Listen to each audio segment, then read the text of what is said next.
Alors, shalom, shalom, chers frères et sœurs. Nous voici toujours en direct de la convention de la JAD édition 2025. Et ici, nous sommes au CEG Tabligo, ville 1. Alors, pour ce jour officiel, nous avons reçu cet après-midi le premier enseignement qui a été livré par le directeur national de la JAD autour du thème « Pourquoi faut-il s'engager à être fidèle ?» Voilà, le thème qui plante le décor, je dirais même, des autres enseignements de ce cas, c'est que, eh bien, pourquoi faut-il s'engager pour être à la fidélité?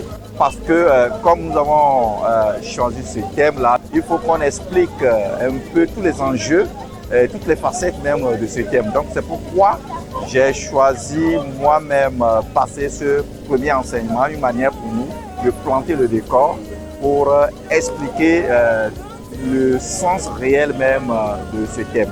Apparemment oui, parce qu'il suffira simplement d'apprécier un peu l'intérêt que les gens ont manifesté en me suivant.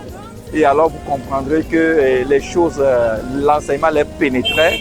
Ils comprenaient vraiment la profondeur de cet enseignement. Eh bien, dans cet enseignement, ce que nous avons vraiment résumé, c'est d'abord, nous avons défini ce que c'est que la fidélité. Je rappelle qu'en fait, l'expression fidélité, que ce soit en grec ou en hébreu ou bien en grec, a un sens très profond. En fait, normalement, quand on est croyant, l'expression qui est adaptée à nous, c'est la fidélité. Pour dire que nous devons nous engager pour l'être.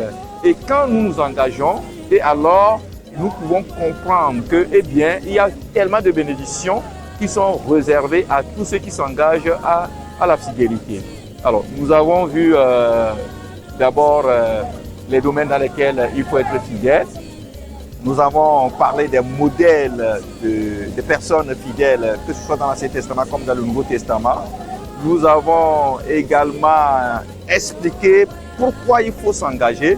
Nous devons nous engager parce que il est forcément, il est nécessaire de s'engager pour avoir les retombées de la fidélité quand on la pratique.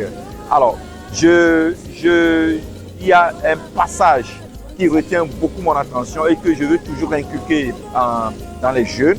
C'est que quand nous sommes fidèles dans les petites choses, Dieu nous confie de grandes choses. Alors, c'est pourquoi je veux inviter tous les jeunes vraiment à s'engager, à faire un effort pour être fidèle dans les moindres détails de sa vie, quel que soit le domaine dans lequel il travaille. Il faut qu'il fasse tout pour être fidèle dans les petites choses parce que Dieu a réservé de grandes choses qu'il veut confier à ses enfants. Alors ce thème, selon le directeur, était venu pour pouvoir planter le décor autour de tout ce qui va tenir notre convention. Nous avons essayé de comprendre la fidélité et en résumé, nous pouvons retenir que la fidélité est intimement liée à la foi. Nous avons reçu des raisons pour lesquelles le chrétien, le jeune chrétien doit être fidèle parce que le Seigneur Jésus lui-même est une figure de la fidélité et il voudrait que nous ayons cette fidélité dans notre vie. L'autre raison, c'est que lui-même, le Seigneur Jésus et ses disciples ont pris tout leur temps pour enseigner autour de la fidélité. Alors, quelques domaines dans lesquels le jeune chrétien peut être fidèle ou doit être fidèle rapidement, c'est d'abord dans le domaine de la foi, dans le domaine de la conduite, dans le domaine de tout ce que nous pouvons faire. Et il est important ce soir de pouvoir garder que l'enseignement nous dit que nous devons choisir d'être fidèles quelles que soient les circonstances, et quel que soit ce qui va se passer, même pas la mort ne devrait pas retirer au jeune chrétien sa fidélité, son intégrité, son attachement à sa foi, selon notre directeur. Alors nous avons aussi reçu des exemples de personnes, selon la Bible, qui ont vécu entièrement dans la fidélité.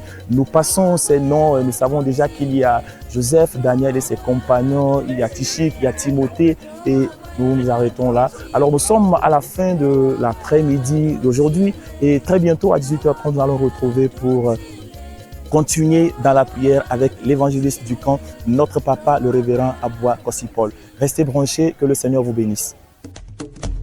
Camp national de la JAD. Camp national de la JAD.